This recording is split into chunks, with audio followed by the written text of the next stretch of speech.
often, when you want a really fast tomatillo salsa, you just throw all the ingredients in the blender and make this slushy, bright tasting salsa. It's absolutely delicious. But sometimes you need a little bit more consistency to it. You want it to flow beautifully over that taco that you're gonna make. And you don't have time to roast the tomatillos and let them cool off and everything. So I'm gonna show you a really fast, super herby salsa that's really become one of my favorites. Of course, we're going to start with fresh tomatillos in this case, and you have to take the little skins off of them. If they're particularly sticky, then you might want to rinse off that stickiness there. And then I'm going to cut them in half. This is a ½ pound, by the way. I'm going to cut them in half and put them in a microwave-safe bowl, because I'm not usually the guy that will tell you to boil tomatillos, and basically the microwave is going to give us that sort of boiled tomatillo-like texture. But in this one, because of all the beautiful herbs that we're going to add to this salsa, it's going to be perfect to just do this. I've got to splash a tiny little bit of water into the bowl, and then I'm going to cover it and put them in here for 3.5 minutes. So set this for 3:30, and I'll show you what these are going to look like when they come out. Okay, I wanted you to see what this looks like. Remember, it's going to be really hot, so you'll have to use a pot holder or a towel. But I wanted you to show that they're still kind of a beautiful lime green, but as they cool off now, they're going to darken to a kind of olive color. We can't go on with this until they come to room temperature. Now here's what makes this salsa so incredibly special. It's herbs. And I would suggest you can make it with cilantro, just straight cilantro, but if you have the opportunity to add in a few other things, then I would recommend doing that, because it just makes it so incredibly delicious. So I have cilantro, flat leaf parsley. This is the small arugula that you can buy in most grocery stores these days. And this from my yard is lemon balm. Now you can do all different kinds of herbs, but when they get into the strong herbs, the things like rosemary or thyme, you would just put a very small amount of those things in with these kinds of herbs that will be the bulk items. When you have basil, and lots of people have basil in their garden, I would recommend not making this entirely with basil, but use basil as one of 2 or 3 different herbs that's going to go into this. So there's lots of possibilities for making this salsa your own based on what you have, or maybe what you have on your porch in some pots or in your backyard garden. So what I'm going to do is to work with a little bit of cilantro for this. And I'm just going to give it a kind of a rough chop here, because I have to pack it into a ½ cup. That's what I'm going for, is like a ½ cup measure full of this. Now the flat leaf parsley will give me a very green flavor, which kind of underscores all the other flavors. And put a little bit of this arugula in there because it adds spiciness to everything that's here.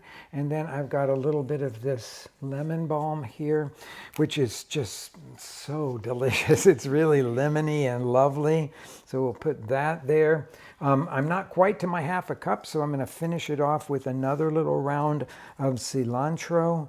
And there I've got my ½ cup of it. Put that into our blender jar, along with the now cooled tomatillos and all of their juice. You need all of that to go in.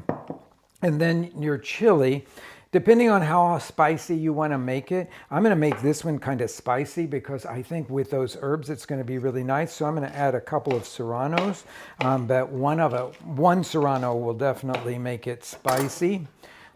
This is going to be really spicy. And that's what's going to be blended fairly smoothly, because we've just chopped up the serranos and put them in there. And then we will add chopped onion at the end.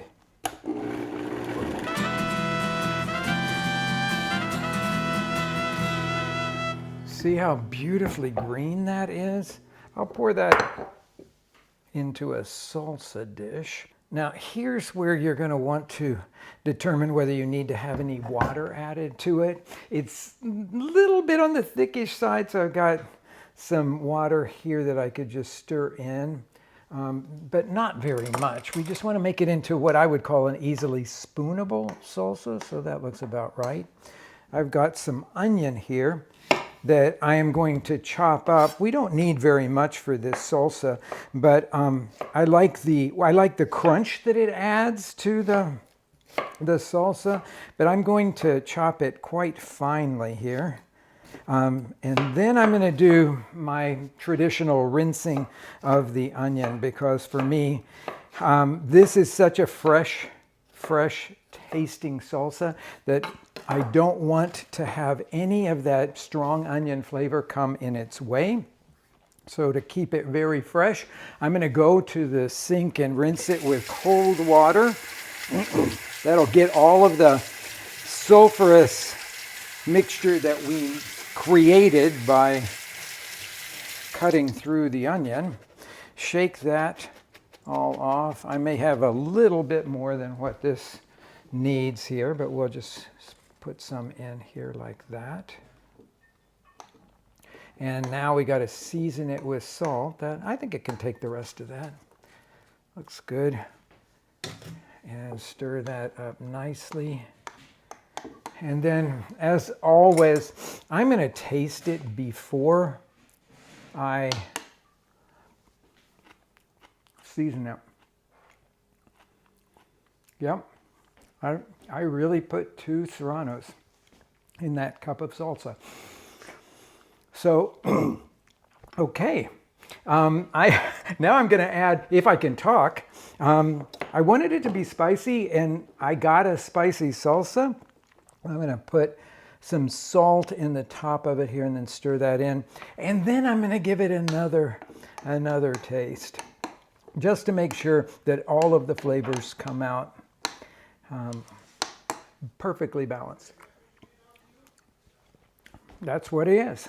It's going to go with all kinds of things, but especially things that have a meaty flavor or have dairy with them.